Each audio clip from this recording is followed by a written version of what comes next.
told my housemate she can't give unsolicited advice on workplace manners after she treated me like a live-in maid. I'm a 27-year-old woman with a living arrangement that's a bit out of the ordinary. For the past 19 months, I've been living rent-free with a family, Chris, 65M, Danielle, 59F, and their daughter, in exchange for doing household chores. On paper, it's simple enough. I do the chores, I get a roof over my head. In reality, though, the dynamics are far from smooth, especially with Danielle. I work full-time as a regional manager at a small firm, and I'm in the midst of applying to law school. Despite my career and independence, I have to be extra vigilant when it comes to enforcing boundaries in this house. Danielle, in particular, has a loose grasp on the concept. She often seems baffled by the idea that she needs to knock before entering my room. For example, I know the age gap and the "I let you live here for free" mindset play into this, so I tread carefully. Yesterday, after a marathon day filled with chores, I even cooked dinner for the entire family. Just as I was wrapping up the dishes, Danielle approached me at about 10 p.m., informing me that the cats had peed all over the living room carpet and it needed a good steam cleaning. Groggy but obliging, I cleaned the carpet, but as I was stowing the steam cleaner away, Danielle followed and insisted I hit another room with it. It was 10:30, and I still had grad school applications to finish before bed. Exhausted and maybe less diplomatic than I could have been, I replied, "I'm not going to do that."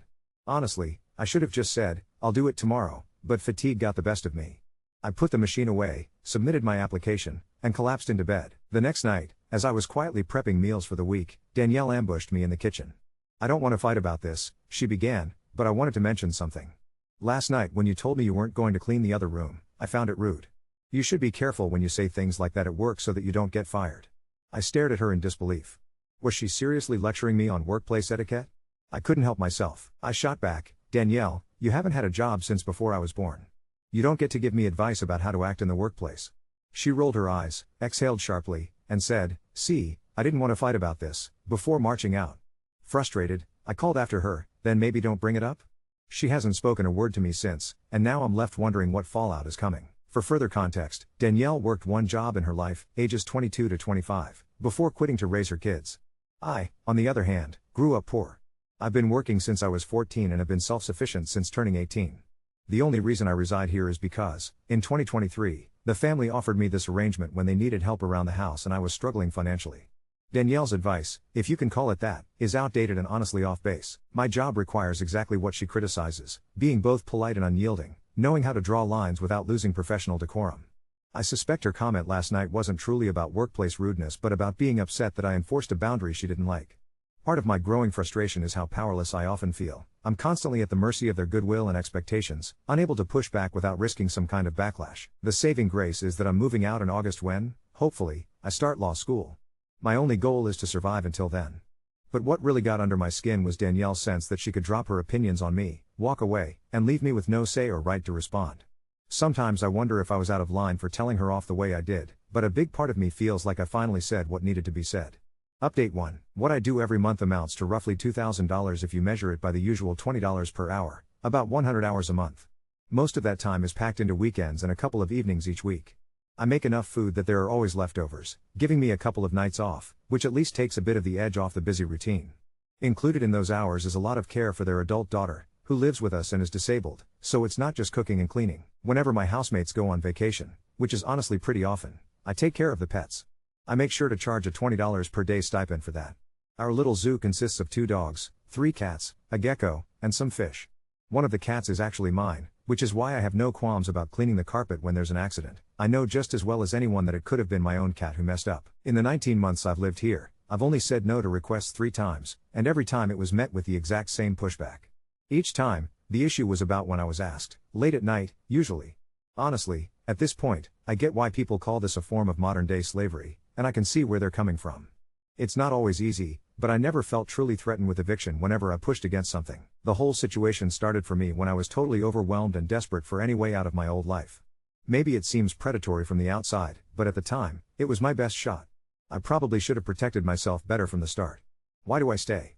Well, there's an end date in sight. This setup lets me keep funneling money into my savings for a few months more, and then I'm out.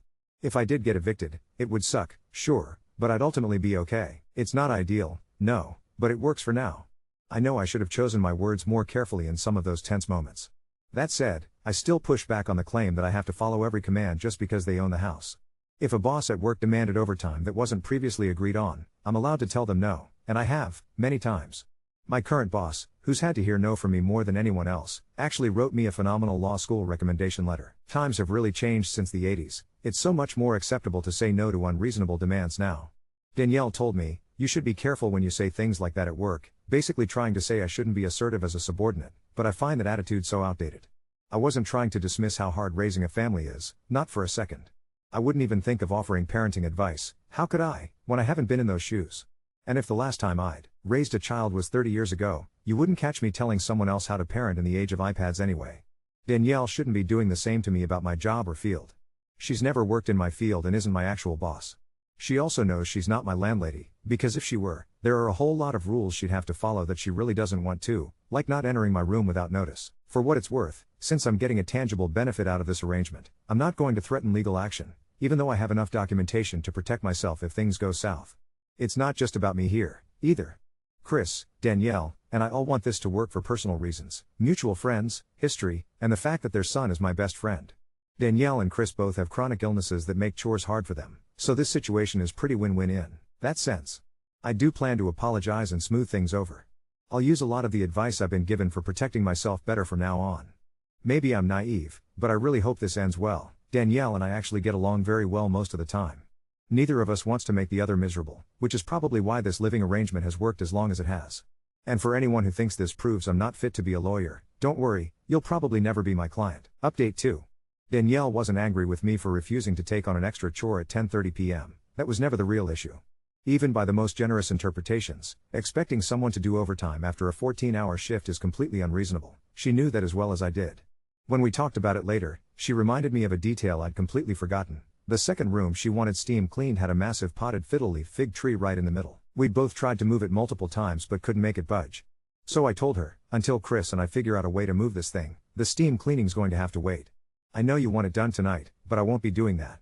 Looking back, it was important context I ignored the night I was angry. But the real problem came the next day, after I'd had time to stew. Danielle approached me about my tone from the night before and, I'll admit, I acted like an asshole. As one of my close friends later told me, those are inside thoughts. I also realize now that bringing up her work history was irrelevant, and it just made things worse. Last night, I decided to initiate a difficult conversation. I went straight to Danielle and opened with a sincere apology. No excuses, no hedging, just straight up, I was rude during our conversation in the kitchen, and I need to apologize. To my relief, she immediately apologized back for the way she had handled her approach, admitting she shouldn't have cornered me in the kitchen when I was clearly busy. She agreed that meeting at a more neutral, less stressful time would have been better for both of us. Chris joined us, and together we had an honest, extensive conversation. At one point, I asked how they actually view our arrangement. They made it clear, I'm not a tenant, not an employee, not a servant. Hearing that, I pointed out that if that's true, I need the freedom to say no to extra requests. To my surprise, they really listened. I explained the legal side in our state. Based on how long I've lived with them and the conditions, I could legally be a tenant or even considered a live-in domestic worker, but definitely not just a guest.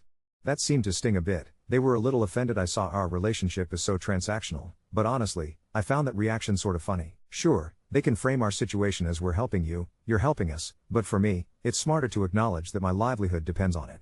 The stakes are simply different for me. In the end, they agreed, if they're not landlords and I'm not just the help, then I should be allowed more personal freedom than I've been given so far. I know Chris and Danielle both struggle with chronic illnesses, and a lot of the work I do around the house, including helping their adult daughter, isn't possible for them. We sat down and outlined exactly what my responsibilities are, and what they're not, reaffirming the boundaries we'd set before. To my surprise, they apologized for previous invasions of my privacy and agreed to install a lock on my bedroom door. It's an interior lock, so I can't lock it while I'm out, but it still feels like a real step forward. For the record, I was never threatened with eviction or anything like that. It turns out, people can actually work through conflict without jumping straight to ultimatums.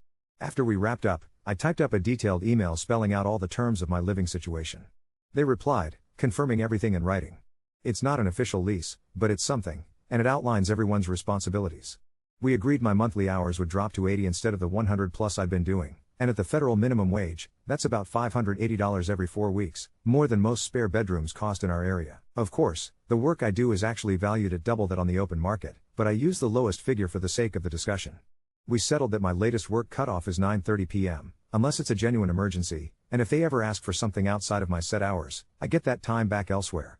I know someday in contracts class I'll laugh at all this, but for now, the arrangement works. Is it ideal? No, But it's serving its purpose. I don't desperately need to live here anymore, but I'm staying until August so I can sock away the money I'd otherwise pay for rent. It's doing wonders for my future. To anyone who thinks people in my position have to blindly obey every request or are just the help, I'd challenge that logic. Employees, household workers, anyone with less power in a relationship, they're people. We're all entitled to basic respect for our space, our time, and ourselves. No law, no matter how expansive, can take that away. And if anyone wants to blame me for ending up here in the first place, well, we all take the best option available to us at the time, even if it isn't perfect. That's not a sign of weakness, or stupidity. That's just life. Update 3. 6 months ago, I finally moved out of Chris and Danielle's house. Looking back, we didn't have any more blowout conflicts like the one that initially set things off. At that time, I was so frustrated and under such intense pressure that every little thing felt bigger than it should have, and I'll admit I got a bit carried away telling my side of things.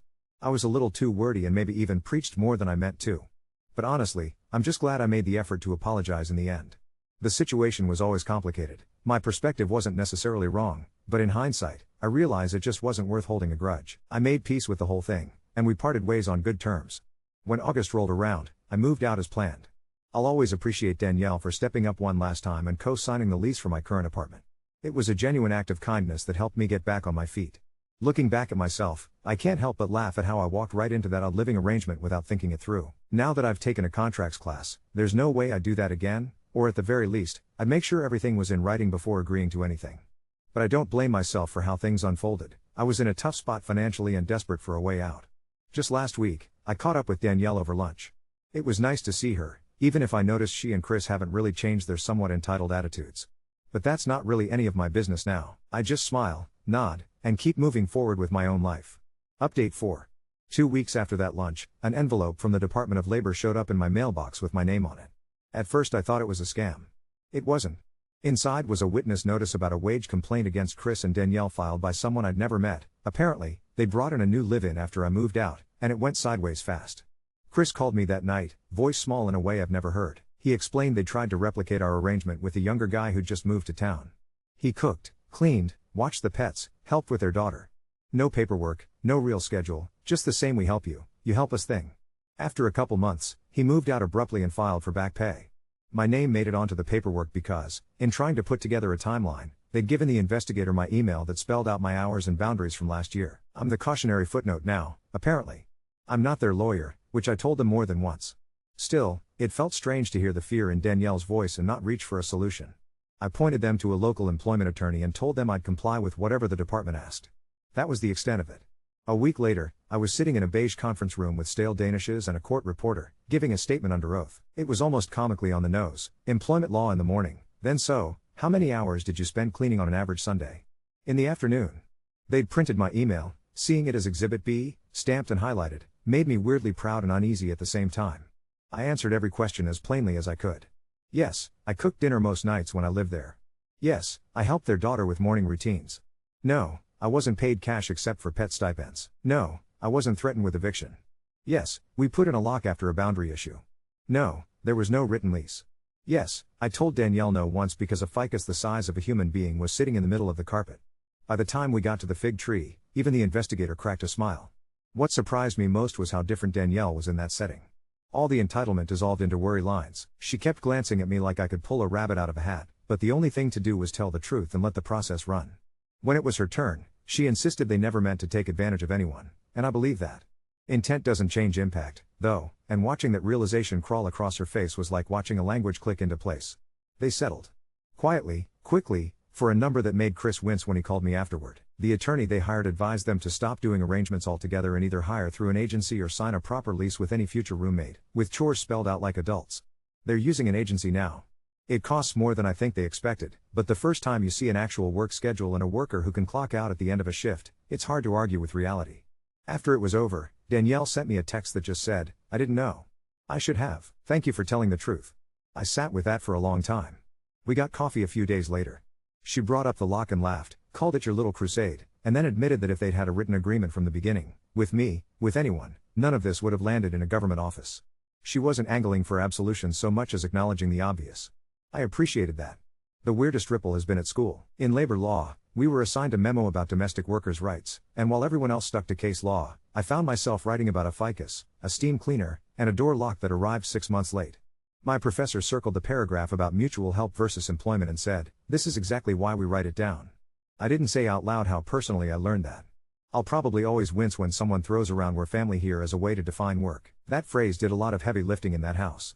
Now, when someone asks me for help moving, or to pick up a shift, or to stay late, I reach for the same sentence that kept me sane in that second-floor bedroom: I can help within the limits we agreed on.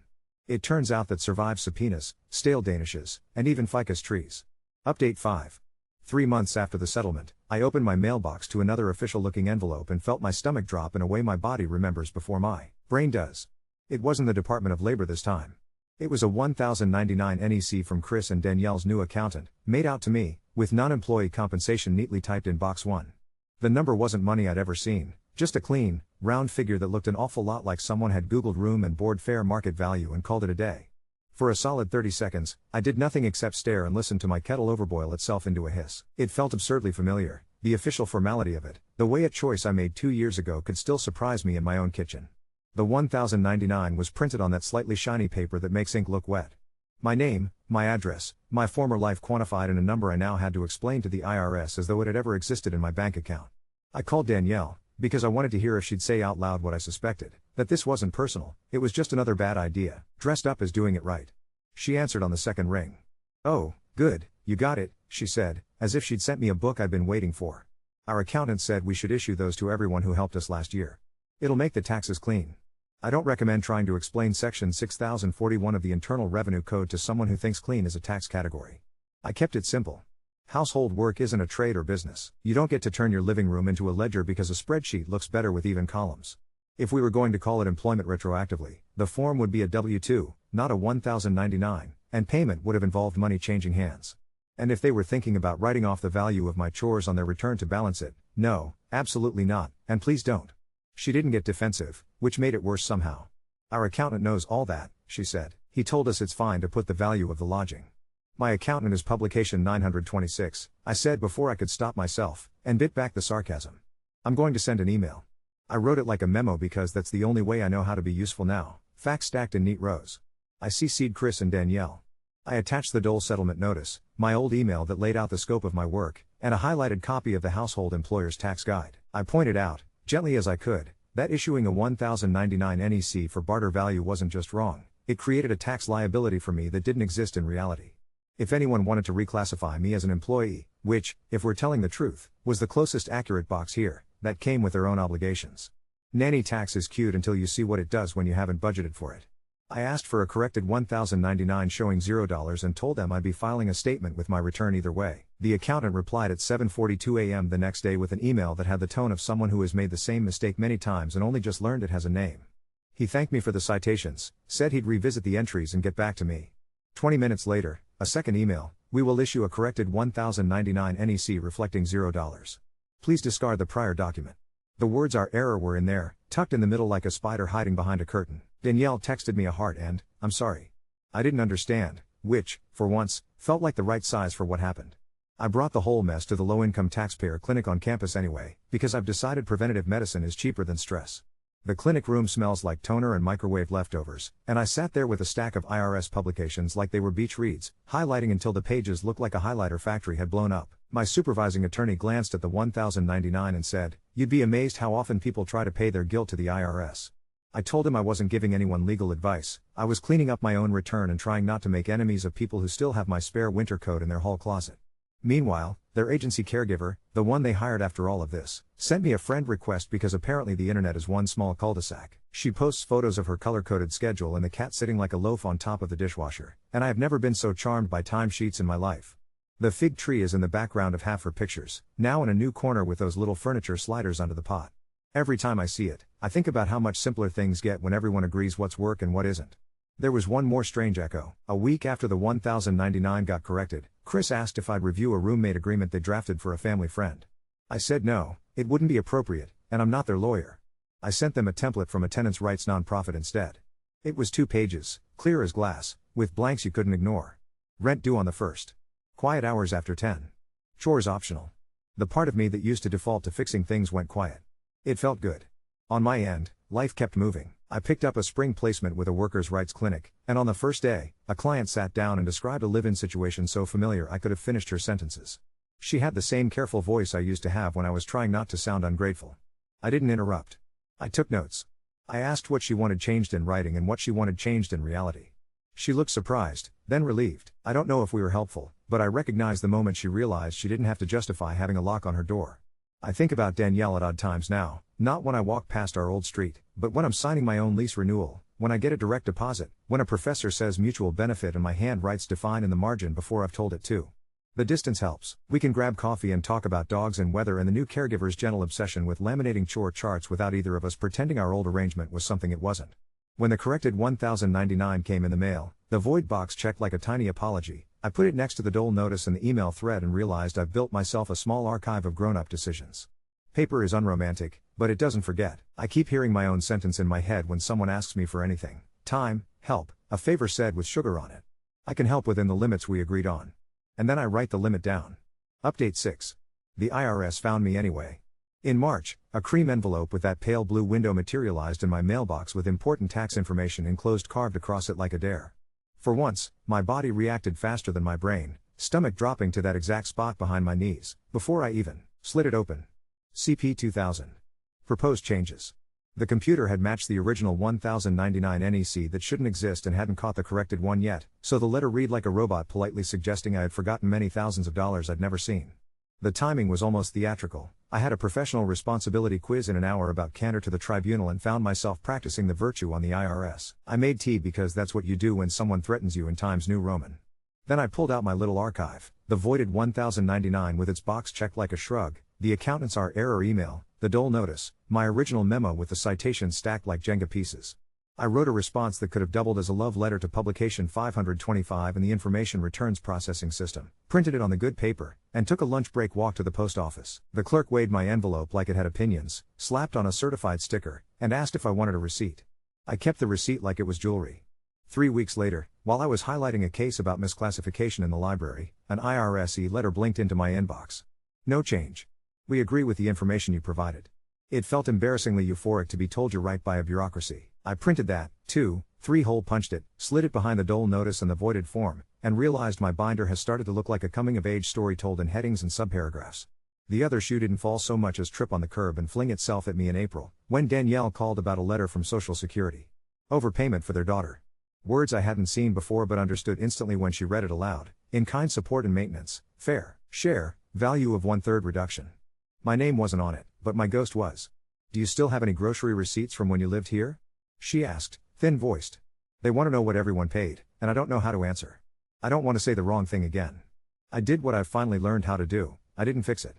I told her I could send copies of the statements I had, those months I bought my own food and the weeks I covered the Costco run when they were sick, and that I could write a short statement about what I contributed when I lived there. I couldn't be their representative payee or tell SSA anything beyond the truth I actually held in my hands. We met at the SSA office anyway, because there's a limit to what a PDF can do and because some conversations don't belong over the phone. The waiting room was a soft parade of gray chairs and a TV silently looping a video about direct deposit with captions 6 seconds behind the lips. The ticket machine printed B72 in a font that looked like it had survived 3 prior governments. A ficus in a plastic pot leaned against the window like a cousin of the one I know too well. Danielle's hands were folded so tightly her knuckles looked varnished. The claims specialist was gentle and tired in the way only people who live inside rules can be. He asked questions I recognized from casebooks that suddenly felt less like hypotheticals. How many people in the household during that period? Did each person pay their fair share of food and shelter? Any proof? I slid my receipts across the desk in a neat fan and kept my voice in neutral. He typed with 2 fingers, eyes flicking between the screen and us. Halfway through, he pulled out a green highlighter and drew a rectangle around a sentence in his own manual, then read it aloud like a spell. If the individual lives in another's household and receives both food and shelter from within that household, presume ISM applies, unless the presumption is rebutted. You could feel the air shift as Danielle understood that we're family here has a conversion rate in this room. She handed over a folder I didn't know she had started keeping. Rent receipts for the new caregiver studio, utility bills, a handwritten ledger where she'd divided expenses by heads and then crossed it all out and rewritten it in pencil. By the end, the claim wasn't magicked away, but it got smaller. The specialist explained they'd calculate whether their daughter had been getting more than her share of food and shelter during the months in question and proposed an overpayment plan that wouldn't drown them. He handed Danielle a form to request waiver if they weren't at fault, and for the first time since we sat down, she took a breath that reached her ribs. On the way out, she touched my sleeve and said, "It's different when it has names," and I thought, yes, things that feel like fog in your kitchen become facts when someone has a code section for them. Back in my world, the same week I sent Danielle a scanned copy of my last 2 grocery receipts, I argued a 10-minute motion in moot court about whether a ride-share company owed overtime to its drivers. I stood there in my only suit with my hair refusing to obey a beret and said words like control and economic reality out loud to a panel of very earnest 2LS pretending to be appellate judges. I didn't say fig tree, but I thought it. I didn't say lock, but the part of my brain that writes notes chewed the pen cap and underlined write it down on my pad like it was a case site. The caregiver who replaced me keeps posting pictures, meal prep containers in perfect color gradations, the cat performing loaf physics, the fig tree now wearing felt pads like shoes. It lives in the corner with light and space, and every time it appears in the background, I feel a small, absurd relief. Something heavy was moved on purpose. A week after the SSA visit, an email from Chris arrived with the subject line question. He and Danielle had drafted a family contribution agreement for their daughter's file and wanted to know if the wording made sense. I didn't open the attachment. I told him I couldn't read it, and I wasn't their lawyer, and if they wanted a sample, the disability rights nonprofit downtown has a packet in plain English that's better than anything I could pretend not to draft. He said, "Thank you" twice in a row and then sent me a photo of the dog asleep on a pile of laundry like a punctuation mark. On the last day of the semester, my labor law professor handed back our final memos and said, almost casually, "Most of you argue like you've never had to negotiate your own rent." I looked at the red circle around one sentence of mine. Ambiguity is where exploitation lives. It felt heavy and obvious and also new. I put the memo in the binder between the IRS's no change and the SSA waiver request Danielle texted me a picture of with, "We're going to try this." There's a particular quiet that comes from choosing not to be the hero of other people's paperwork. It's not indifference. It's a line you can feel with your feet. When someone asks now, "Can you look this over? Can you come by and talk to the caseworker? Can you tell me if this is okay?" I default to the sentence that forgave me for the person I was in that second floor bedroom. "I can help within the limits we agreed on." Then I write the limit down, print it on the good paper, and put the receipt where I can find it.